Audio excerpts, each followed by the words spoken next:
In general, this isn't the sort of game environment that I truly enjoy wandering about in, Bajo. I do tend to be a bit biased towards postcard-worthy fantasy landscapes and collecting herbs and brightly coloured fields. It's just not quite the same collecting brain fungus.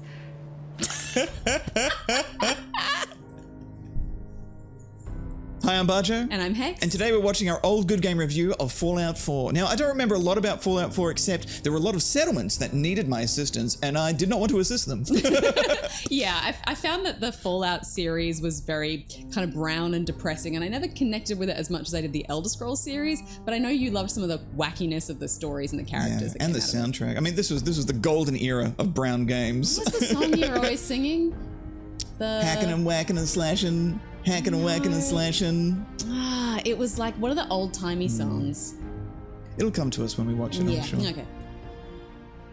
I don't want to set the world on fire. Yeah. Surviving the post-apocalypse is a dangerous business. It's filled with tough moral choices, desperate violence, and horrific monsters. But that doesn't mean you can't look fabulous. Absolutely lovely. You're gonna have to shoot me, because I ain't giving you shit. Strangely, this is one of the most attractive characters you've made. They mustn't have given you enough options to make yourself ugly. You just see him with the glasses off. Okay. Got a dog, baby, I love her so. Nothing else like her anywhere you go. Man, what do you think of the water? It's awful. Isn't it though? Oh, I just love this music and this theme and the 60s vibe. Oh, she's a fantastic character as well. Yeah. Bongo, bongo, bongo. Oh, that's it. That's the song you used to sing all the time. I knew I would remember it. I knew I would remember it. Bongo, bongo, bongo. Oh, sorry, I bit. He has the potential of becoming one of the best. Take it easy. Yikes. There's an entrance. Up yours too, buddy. Never mind. I'll find you. Amazing. Find milk. Drink milk.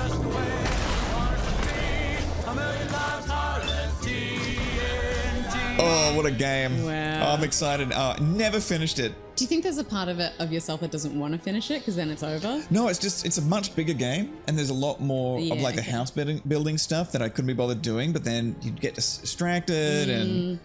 Because I had that with The Witcher 3. I didn't want to finish it for a long time. I just didn't want it to be over. But then the DLC came out and I was like, ah. I'm like that with every Souls game. I'm like, I get to the last boss and I don't want to do this. Yeah. I still haven't killed the last boss in Bloodborne or Sekiro. And you never will. No. Why don't we start at the beginning, Hex? Which means, spoiler alert, we need to talk about the first part of this game. Yes, you have been That's warned. right. I think in the first one you were started as a baby, crawling around. Oh, look at the difference between us! Struggles over scarce resources have put the powers on edge, which leads to the inevitable nuclear outcome.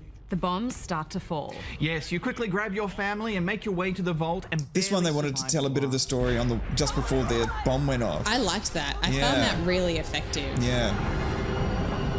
But unbeknownst to you, the Vault Overseer has an ulterior motive. Just follow the doctor here. He'll show you where to go.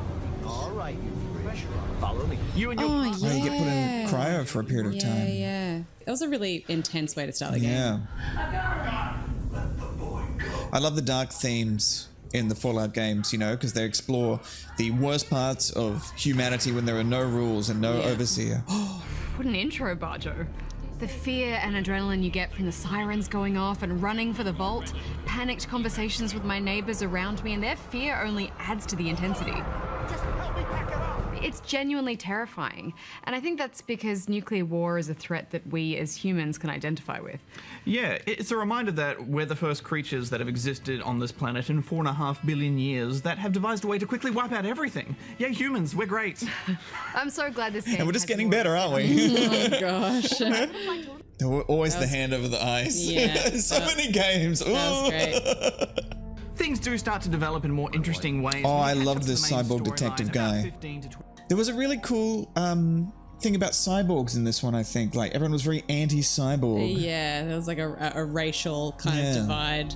The thing that first struck me about this game, Hex, is that more than the others, all the characters in this world are just living out their lives, and you're really butting into them. What is it? You know what? Never mind. I'll handle it myself. Yeah, that's a cool way to. So often you're playing like the hero that everyone's like worshipping, and here you come in and people are just like annoyed by you. Yeah, it's nice not to be the one. It's nice to be just another one. Yeah. has everyone on edge. The gunplay was so much better in this. Yeah. It really was, and they really needed to improve that. But still wasn't Call of Duty, you know? It was still a little like a little janky. I love that simple conversations with people in the world can start multi-stage narrative events, such as this story with a robot. So much content. You're never going to see it all in these games, and I love that. I love that you miss stuff, you know? Yeah, and then that's when the joy comes from just having conversations with other people. Yeah. Like, did you see this moment when this happened? Did you go to that vault? What happened there? Yeah. It's interesting too now with stream culture where people have the opportunity to just play these games forever and ever and just have people go on Keep that journey with exploring. them, and there's so much content to explore and moments to. That's the dress. Yeah, I think I ended this fight to take the dress. Yeah, I'm like, I don't know what happened to that woman, but you're definitely. Say, that's a nice dress. You're definitely wearing your dress in the next moment. You might not be able to solve the problem peacefully. Down the gun. Yeah, really put some tough decisions for you to make, and you really had to be patient and listen to all the dialogue and really let yourself be immersed in the little stories, because if you allowed yourself to pay attention to it and soak it all in, all those encounters would mean so much more. I feel like nowadays I tend to rush through games a bit too much, but with these ones I really just sat back and absorbed it, and I loved it. Personally, I love playing the joke because I just love provoking people and seeing what kind of reaction you get. Look, dumbass, that's not how baseball was played. Hey, if you're such an expert, how do you think it was played? The teams would also beat the spectators to death. That's how the term spectator sport got started. Oh my god. And I think the writing is fantastic. Even 30 hours in, I'm still being surprised, chuckling along to the conversations. Such lovable side characters in this. Yeah. Companions. The writers would have had a field day just fleshing out this world with personality. And thanks to a new cinematic camera style, the design of these interactions and conversations. Yeah, they improved that a lot. Yeah, that's right. So it's been very rigid, hasn't it? Yeah, this is all like zoom in on the face, Elder Scrolls style. And so often if somebody is looking somewhere else and they're like, all right, I'll see you later, and they never make eye contact with you, you know? Or if they're in front of you and they're like, and the neck turns right around. Like a bit like that. Yeah, this conversation. I also like the way the story is so cleverly told through objects that are placed in the world around you, whether it's notes you find on terminals or the way corpses are littered about.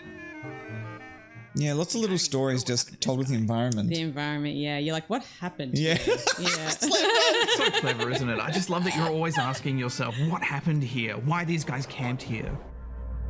Oh, I gotta give this another go. I gotta try and finish it, see it through. It's hard to pick up an old save file of a game like this, though, because it's like you're having to relearn from the start without the tutorial. Scorpion out of nowhere. Yeah, and the best part is you don't have to do anything in order, really.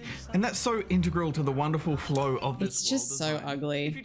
You think? I don't think it's ugly. I think it's it's got a theme, you know? It's just playing to its theme. I respect that, and I respect that this is the theme, and I respect that this is the aesthetic of the world, and it makes sense. Yeah. But it's still so ugly. I think it's ugly pretty. Yeah, and it's you know, it's Fallout. It's this is what the world would look like after it's been wasted by nuclear warfare, but like I much prefer survival games where it's like nature has reclaimed, you know, and everything's green again. In general, this isn't the sort of game environment that I truly enjoy wandering about in, but something's never changed. I tend to be a bit biased towards postcard-worthy fantasy landscapes and collecting herbs and brightly coloured fields. It's just not quite the same collecting brain fungus. It's the opposite for me, Hex. I'm sick of beautiful forests. Give me a dank post-apocalyptic wasteland. Dank. We still feel the same way about this. It's interesting, isn't it? Yeah. No, I will always be biased towards pretty nature landscapes. Oh, those guys came so fast. Oh. That's classic awful. Classic Bethesda open world game. Walk backwards while shooting. Yeah. And I find this game so beautiful, especially the interiors, where you can tell they've really upped the detail. Yeah, they really did. They had a lot more density to it. That neon-y stuff really lifts it. That was nice. Oh, disgusting. Oh, what is that? Gross. You'll be building communities. Our food supplies are running low. And even connecting them together. See you there in a day or two. See, I get bored with this stuff. I don't want to muck around with some people love it, and I love that it's in the game that you can set up all the defenses and do all that kind of tower defensey stuff. But I love doing that stuff can't be bothered. with friends. You know what I mean? When yeah. we're working together towards something, especially when it's like, okay, you guys go out and harvest this material. I'm going to work on building this thing, and Yeah. then like it becomes this cool collaborative effort, and it's like, look what we built together. But if it's just me, it feels like I'm building it for no one. Yeah.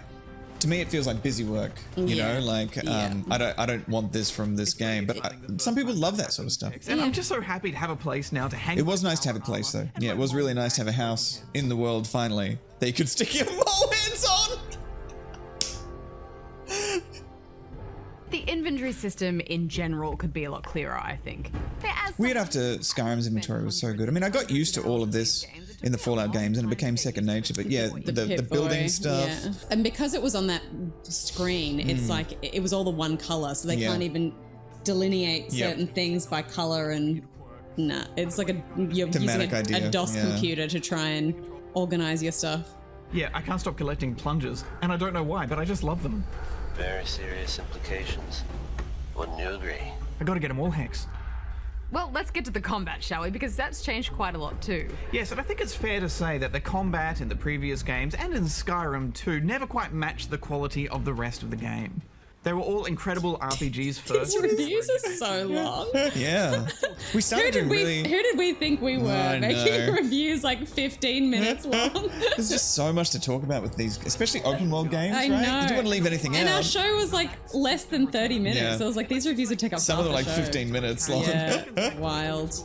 But it was also nice just to really get into it because reviews are so short now, right? You know, they are really, really short. So it's nice to just sit and fully immerse yourself in a big AAA game like this for, get for a into big all amount of the time. nitty-gritty details.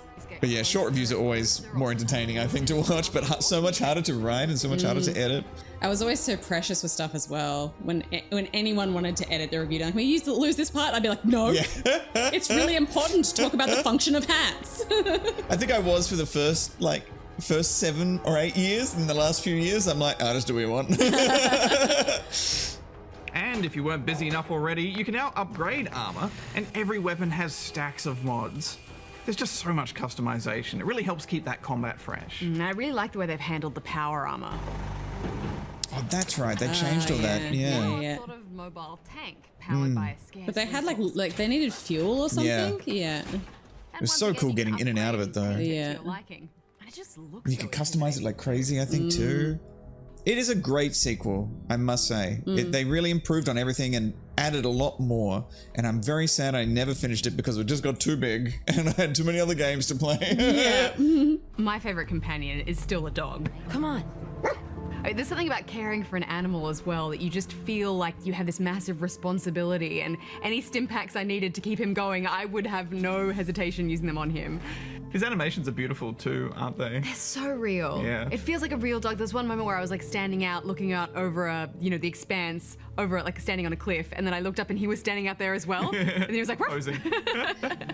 Yeah, the animations and the motion capture that they did for the dog in this, That's I remember, right. was really advanced. So behaviorally, he did all of these things that made the dog feel so real and alive and in the moment. always helped me in the way that I would have liked. But I was so worried about that dog. What have you found?